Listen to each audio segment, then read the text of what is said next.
All right, I am DJ Heat.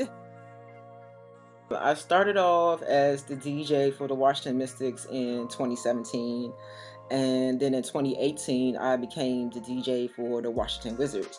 One thing about me being in this position is I actually applied 4 different times before I finally got the job. That was pretty cool for me. That first season, it was their 20th anniversary season, and what's wild is during their first season in the league, I was a ball girl. So to see the Mystics' very first season, I was a ball girl for them, and in the 20th anniversary season of the Mystics, I became their DJ. I love music, I love sports, so the fact that I get to do both, I suck at basketball. No, basketball is my favorite sport. I love basketball. Can I play it well? No. So I feel blessed that I get to DJ for two wonderful basketball teams. I think it's just something I always wanted to do because I loved sports so much. And I know I wanted to work in sports in some type of capacity. Even when I was in college, I was a member of a sports program. They taught us about getting into the sports business. I work in radio now, but before I worked at another station in DC, WPGC 95.5. And my mentor was Big Tigger, who's in Atlanta now. He's the Atlanta Hawks DJ, but when he was here in DC, he was the Wizards DJ.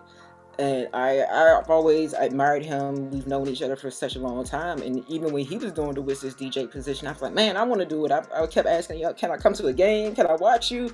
Something like that. I just, something that I had in my heart and kept believing in, and it finally happened. That first time I applied, I realized, as I look back, I knew I wasn't ready.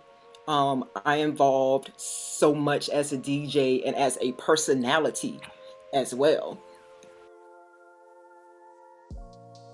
Even before I even get to the arena, like I said, game days, I'm going through music, choosing what I want to play, even like different points during the game. Like, okay, I want this for when they warming up, when they hit the floor.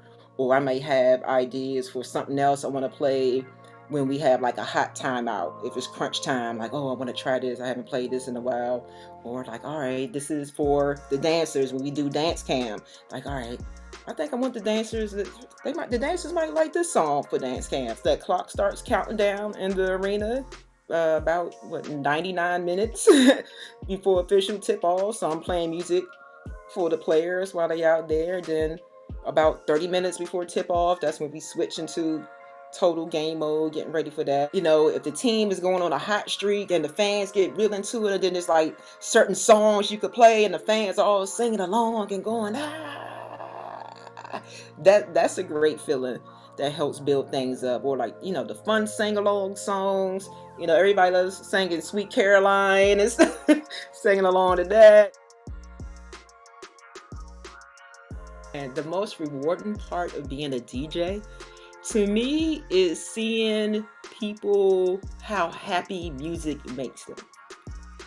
And you just know you're the one responsible for playing that song or that mix that's making everybody feel this way, that's making everyone clap their hands, just shout and just lose their minds. That is such a great feeling that I think every DJ would say that. For me, it doesn't matter if it's 3 people or 30,000 people. Even if I'm in a small room and only 3 people happen to be in there, if those 3 people are like, whoa, this is the best ever, I'm like, yes, I've done my job. This is great. My favorite event to DJ, I think, of course, I'm going to say that Game 5 of the 2019 WNBA Finals when the Mystics won the championship. Because, it was, stress and the pressure, but it's just everything about that whole evening and that night. Like, so the game getting played, the celebration music and the other music that was getting the players excited. And then there was an after party afterwards. And it's because we gotta have a celebration party. So DJing that. You got Coach T in the club. He's in the DJ booth on the mic with me. I'm taking selfies with Coach T. Like it was great. Do the research. So we live in a digital era where you can learn so much about different positions, and I'm a fan of hashtags. I love looking up the different hashtags on Instagram, Twitter, and now TikTok. There are whole entire sports communities on Instagram, on TikTok, with people showing all the different positions that they do. I didn't know the person that does our shot clock had a TikTok page, and she has so many viewers on TikTok because she's just showing a day in the life of operating the shot clock. But I think that is so cool. And then it start, how those algorithms work. It's starting to show me other positions that people do in sports that I never even thought of. Don't neglect the smaller markets as well, like the G League teams or the amateur baseball leagues, all of that, because everybody starts somewhere. And I learned that this sports community in the sports industry is smaller than you think. Like everybody really knows everybody. It's amazing. So you never know. You start off in this small market and somewhere in the Midwest, but your boss may know somebody at this professional team and be like, oh, this person is great. Come over here. Like that's another thing I've learned. That's like, wow, everybody really does know everybody. Like it's an amazing thing.